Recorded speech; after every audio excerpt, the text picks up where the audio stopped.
Fuerza resultante. La fuerza resultante es importante calcularla porque es cuando intervienen en el plano cartesiano 2, 3 o más vectores. Entonces empecemos con la siguiente definición. ¿Qué es la fuerza resultante? La fuerza resultante o fuerza total de un sistema de fuerzas se obtiene mediante la suma vectorial de todas las fuerzas que actúan sobre el cuerpo. Ejemplo. En el siguiente ejemplo podemos observar que actúan tres fuerzas en un cuerpo, una de 300 newton, otra de 400 newton por 30 grados y la siguiente 250 newtons, pero tiene un pequeño triangulito, el cual vamos a calcular utilizando razones trigonométricas porque no nos está dando el valor del ángulo. Entonces empecemos. Primero trazamos el eje de las Y. Después trazamos el eje de las X, ponemos sus respectivos signos, X positiva, X negativa, Y positiva y Y negativa. Nuestro primer vector, que es el de 300 newton, está exactamente en el eje de las X positiva. El segundo vector, que son 400 newton, tiene 30 grados con respecto al eje de las X. Y el tercer vector, que son 250 newton, no nos está dando grados, pero ese triangulito nos va a servir para trabajar los grados. ¿Cómo? Utilizando razones trigonométricas. Si podemos observar el ángulo que nos interesa calcular es este que tenemos aquí, que es el ángulo teta. Por lo tanto, existen tres razones trigonométricas, seno, coseno y tangente. Pero nosotros vamos a utilizar la función seno, que es cateto opuesto sobre hipotenusa. Entonces sería 3 entre 5 y nos daría 0.6. Shift inversa y tenemos el ángulo que es 36.86 y ya tenemos nuestros tres vectores y nuestros tres ángulos.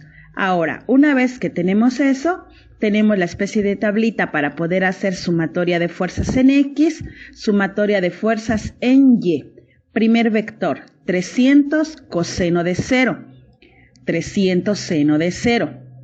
Después, 400 coseno de 30 y 400 seno de 30. Y el último vector con el ángulo que acabamos de sacar, considerando los cuadrantes, observamos que el 250, esta X es negativa, entonces va a ser menos 250 coseno de 36.86.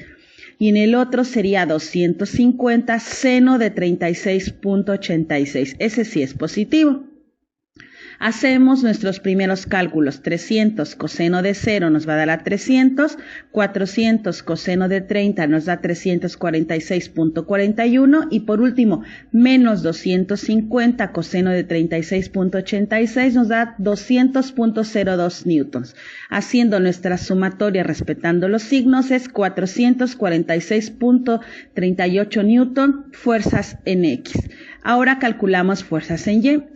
Como está exactamente en de las X, no tiene valor, nos da 0 y lo pueden comprobar con la calculadora escribiendo 300 seno de 0. Siguiente, 400 seno de 30 nos da 200 y por último 250 seno de 36.86 nos da 349.96 newtons. Ahora vamos a utilizar el teorema de Pitágoras, que es sumatoria de fuerzas en X al cuadrado más sumatoria de fuerzas en Y al cuadrado. Ambos después sacamos la raíz. Entonces, primero calculamos 446.38 newtons al cuadrado más 349.96 newtons al cuadrado nos da un resultado. Al final sacamos la raíz de 567.209 newtons.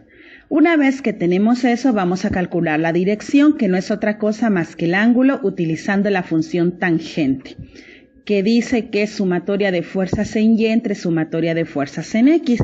Entonces va a ser 349.96 newtons entre 446.38 newtons, ambos positivos. Entonces, si tanto X como Y son positivas, se dice que están en el primer cuadrante. Dividimos, nos da 0.7839 y por último el ángulo, utilizando la función inversa de la tangente, que es shift tangente, nos da como valor 38.09.